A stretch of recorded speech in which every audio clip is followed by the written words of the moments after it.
a climate emergency. Mm-hmm. And certainly as we live our shared experience of the last 6 months and having unhealthy air bordering on hazardous air, having hundreds of wildfires up and down the West Coast, it seems to me that the word emergency is a more appropriate phrase. Mm-hmm. I also find it disingenuous, not of course by you or Citizen Climate Lobby, but by the emphasis on stopping the EPA from further regulation of greenhouse gas emissions while they experiment with a market-based solution. I tend to deem that as an opportunity of 10 years of having no regulation as, oh gee, the market system didn't quite work. I think there's very real possibilities with a tax, not the cap and trade, the tax, with it being an escalating progressive tax. As if they don't meet the standard, oh, it's not $52. I also believe that of the 6 examples that FCNL showed, I think the biggest one was White House from the Senate, with starting out at 52, meant to give a shock to the economy right off the. I mean, that's a big. It goes from 0 to 52 instead of 0 to 10 or 0 to 15.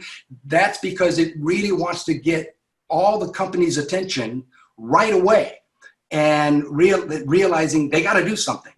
And I feel that particularly those of us that don't have another 50 years of life ahead of us, which as I look around, I pretty much think that's probably all of us that are here.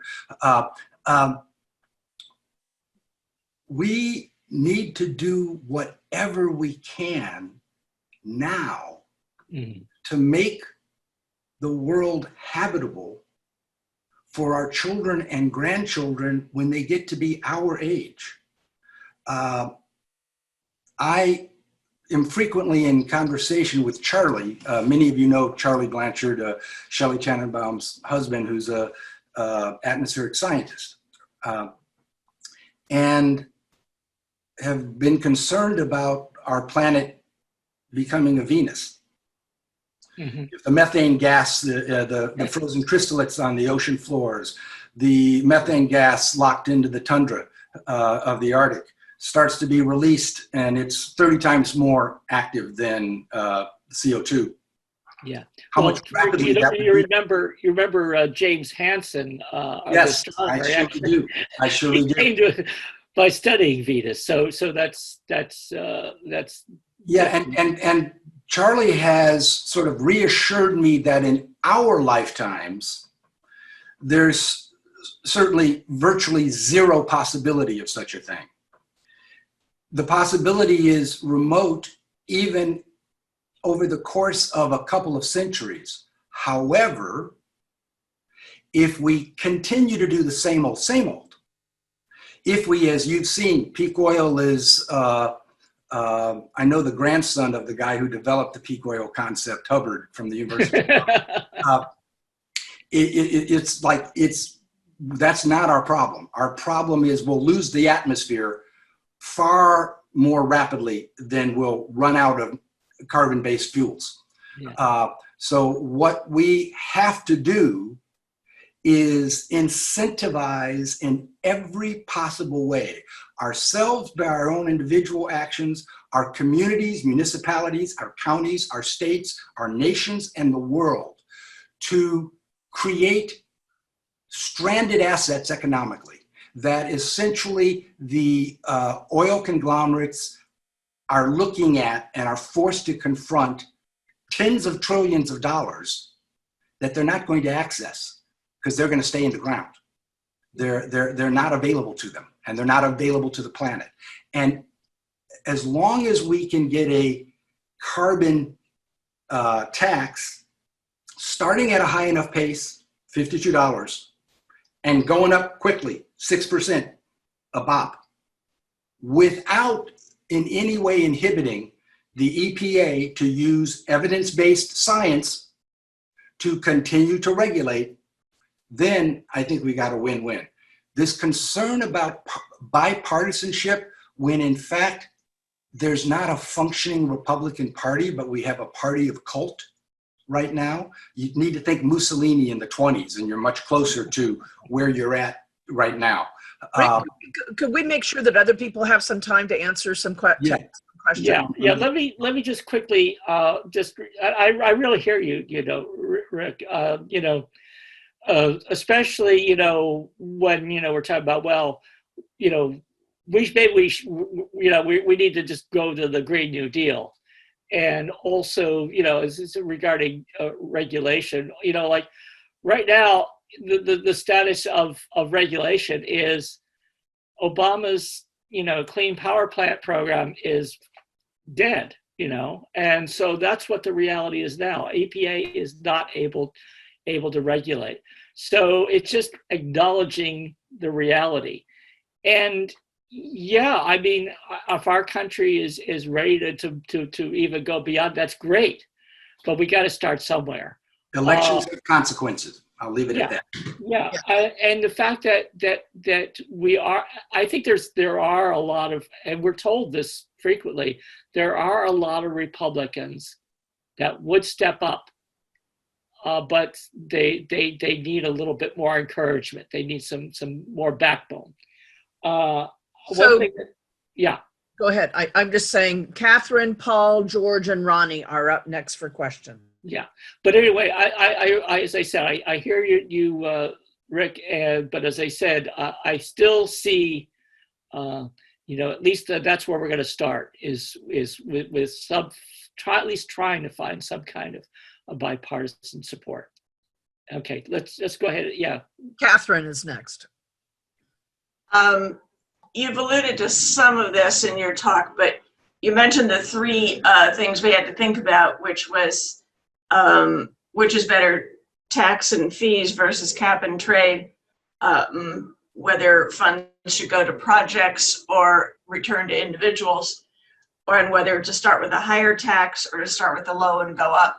And I wanted to know, having studied this in great detail, where you stand on these. It sounded like you prefer the tax fee versus cap and trade, but what about the other two?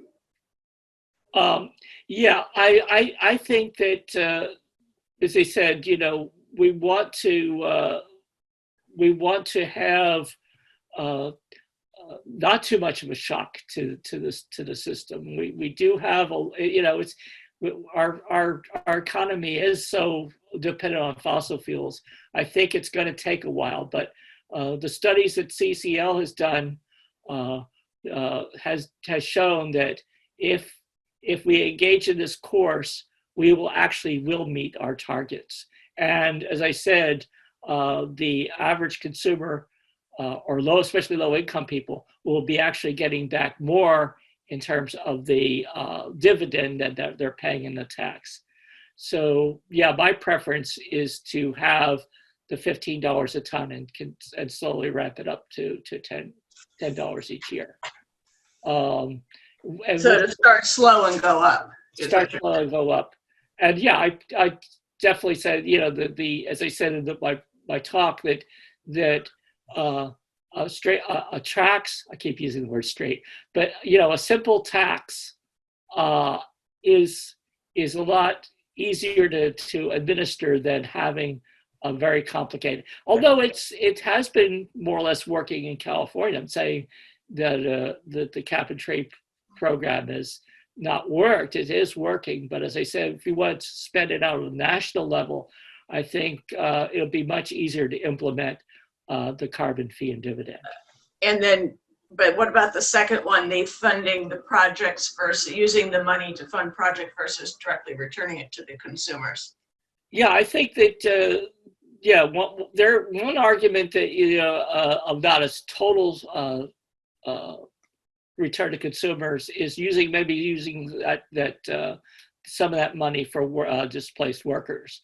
And that's one of the things that probably if we were going to get union support, that might be a factor. Although a number of unions, including my own, is currently supporting 763. I should also mention that 763 has a number of co-sponsors in the local area, including Barbara Lee and such. So it does have support from our our local Congress people, but yeah, I would say in general, if we're going to get the broadest amount of support, especially from more conservative Congress people, not growing government, keeping government small is their focus. So returning to consumer would keep that money from growing government. Paul is next.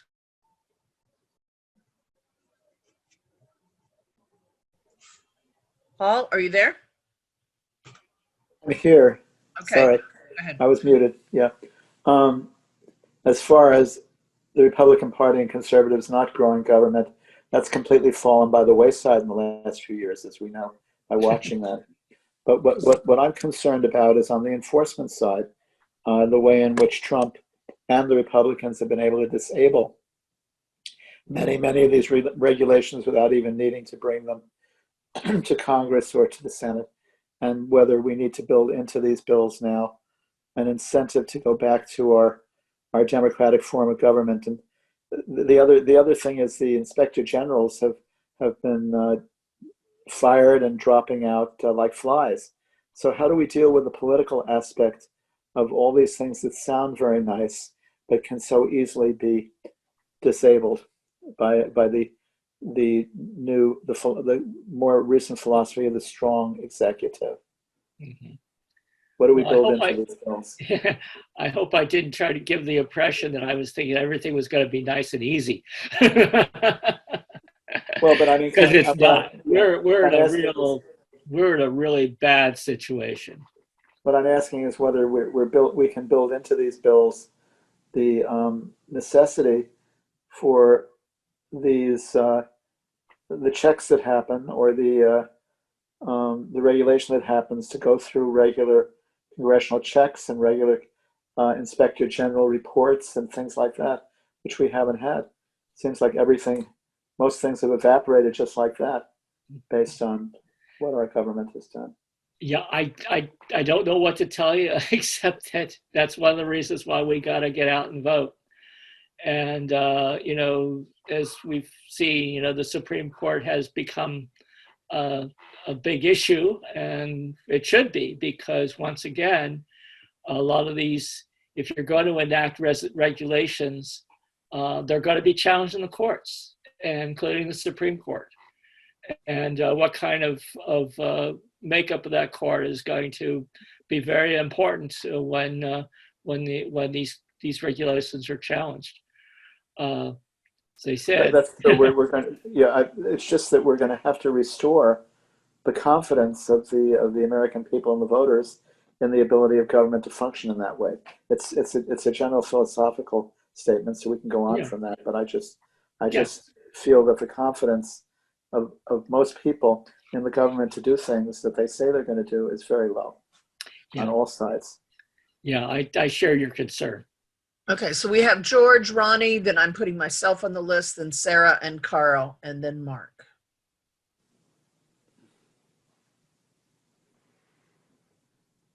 George, you're muted. Still muted. Still muted.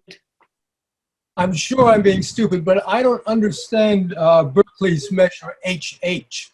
A utility tax presumably means I would have to pay more for my PG&E bill, and how would that cause less CO2 to go into the atmosphere? Okay. Well, as I said, the city of Berkeley has a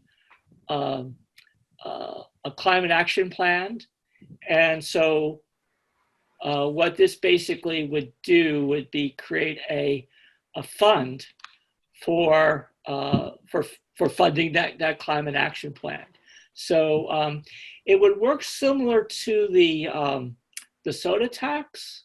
If you remember the soda tax that came on the ballot, there's a citizens commission that sort of administers the revenue that comes in and uses it, and it will be audited. So the city auditor's office will be in charge of auditing, make sure that the money is well spent and isn't being wasted. But basically, as I said, they would look at the various parts of the climate action plan that needs funding. And right now, with the cities, with the pandemic, the city budget is really hurting. The revenues have really gone down. So this would be a good source of revenue for the city to replace what we've lost. And as I said, funding those things, as I said, 60% of our emissions are regarding transportation. So just funding things like bus lanes and charging stations, things like that, that could definitely help reduce our cities, our local areas' emissions. Does that answer your question? Well, it doesn't convince me. The soda tax was very simple. The idea was if they paid more for Coke, they wouldn't drink so much. But this is evidently, if I pay more, I have to have faith that the city government will somehow figure out a way to help it. I dare say it will, but it's a very complex logic. Thank you. Yeah, it does. Okay. Well, you might want to go to their website and check it out. But Citizens Climate Lobby of Alameda's chapter is supporting it. As I said, it was actually drafted by some people in CCL. Yeah. Ronnie is next. Thank you. Are there any of the 7 bills, Tom, that you don't want to see take place? Is there anything there's an opposition to, or is it support of all? At this point, I'd be able to support any of them. Thank you.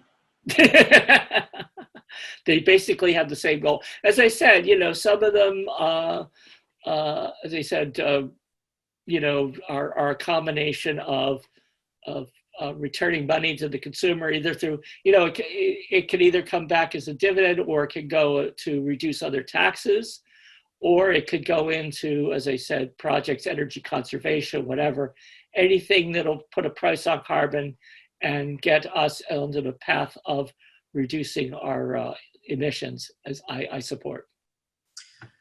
So I'm next on the list, and I have a comment, and that is, it's practically the end of this congressional session. So these bills would have to be reintroduced. Mm-hmm. And Representative Carbajal, who was one of the originators, along with FCNL, by the way, of the ARC coalition, the Carbon Solutions Caucus, was defeated in the midterm elections. And Representative Rooney, the other prominent Republican who really has been strong on carbon pricing, is not running this time. He has been pushed out because he wasn't willing to kiss Trump's ring all the time. Mm-hmm. So bipartisan remedies and bipartisan agreement around these options is going to be narrowing. And, I think some of these are going to fall by the wayside. And so, we're going to have to, the exact type of option and, policy option within carbon fee types of policies are going to have to be, weighed again, once the new Congress has been seated and stuff. But it just means things are going to get more difficult in terms of bipartisanship. As the Republican Party moves further to the right, and there are hardly any moderates left, mm-hmm. is the reality.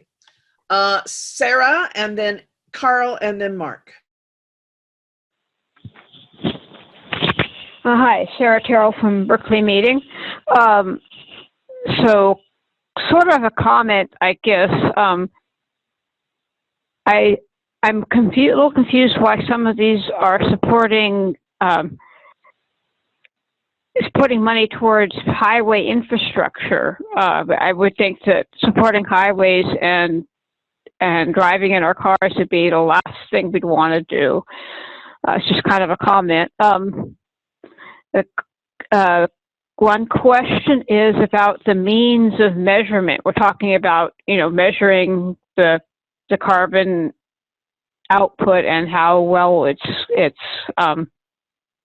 controlled. Are these means of measurement standardized and agreed upon across the industry, or are there going to be like your example with the trees? Are there going to be people who say, "Well, I plant lots of trees, so I get credit," kind of a thing?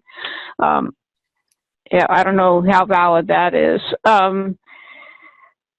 And I also, in the one that you were favoring, the 763, I wasn't too keen on the idea of the exclusion for military uses of carbon fuels, but maybe that'll make it easier to get through. So maybe we have to put up with that. I don't know. I think that's all I had, and we're probably getting out of time. That has been one of the issues that have been brought up, is the exemptions. And let me just pull up a document for myself. It's basically it's a refund of carbon costs covered by fuels used by the military. And as I said, it's one of the ways, and also agriculture too. Anything that's taxes fuels used by the agricultural industry are exempt as well. One of the arguments that FCL is making, or not FCL, CCL is making, is that the U.S. military has been aggressively pursuing alternative sources of energy for strategic and environmental reasons. And so it's expected that they will continue to go on that path as well. One thing is the military has discovered that one of the big national security issues that we've got is the climate crisis. So the military understands that this crisis is going to exacerbate tensions around the world, and we need to get on top of it. But you have that is a good point, because I said, I think that's one of the things that is being used to try to get bipartisan support. Was there another part of your question that I was trying to? The question was about the measurement for the accountability. Oh, the measurement, yes, yeah. Is that standardized and agreed upon? Yeah. I don't know, Mallory. Do you have? I think that it's pretty much they can figure out the carbon content of fuels and use that to assess how much the tax to apply. That's correct, right? You mean so taxing coal, gas, and oil as close to the source as they can get, and measuring the emissions, so they're taxing basically the emissions that'll result? Yeah.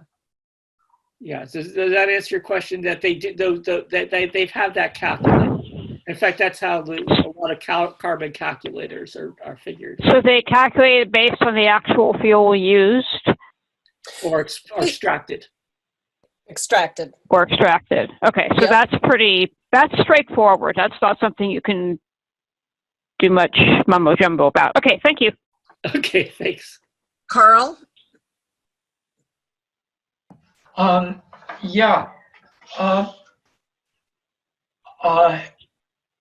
Almost anything that recognizes that there is a climate crisis, and yes, it's going to be disruptive to the economy. It's already being disruptive to the economy, and will get more so over time. But another question as to how we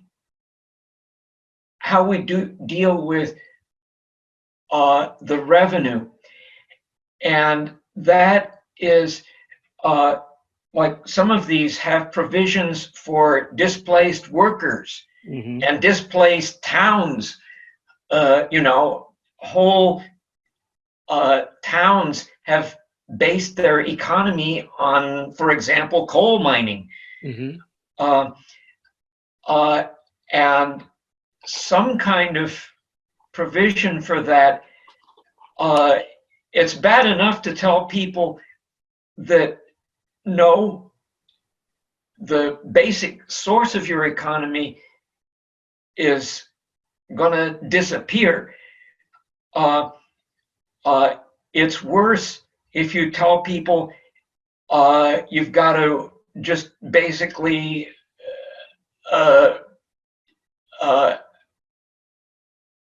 it's tough.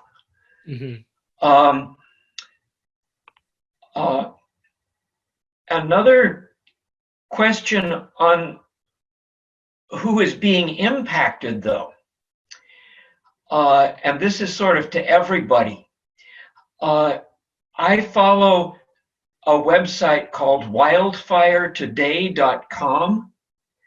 It is very thoughtful about major wildfires, and that site, of course, has been very busy over the past month or two, and I certainly haven't read everything that's there. But among those who manage the fighting of wildfires, there is a lot of, most, but not all of them, are aware that the climate crisis is a major reason why fires are happening. But the need to spend more money on fighting fires, fighting wildfires, and to spend much more money on removing flammable fuels in the sense of shrubbery and such, that these are fuels for wildfires. That's going to take a lot of money, and the climate crisis has been building a long time, and the problems with mismanaging wildlands has been growing a long time. And in order to do anything to seriously deal with the wildfire crisis, it's going to have to happen faster than we can dial back the global crisis of CO2 buildup and other greenhouse gas buildup. So this is just Carl saying something that's on my mind, not really expecting an answer. I would say that. Yeah. Go ahead. Wildfiretoday.com is a great website. Okay, great. Thanks. So we've got two more people. We've got Mark and then Dirk. Mark?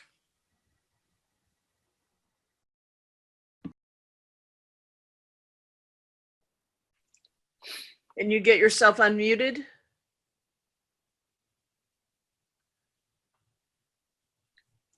I can't unmute you. I can just ask for you to be unmuted. Maybe Dirk could go first. Yeah, well, oh, here we go. Here we go. All right, Okay. great. Well, first I wanted to thank Tom.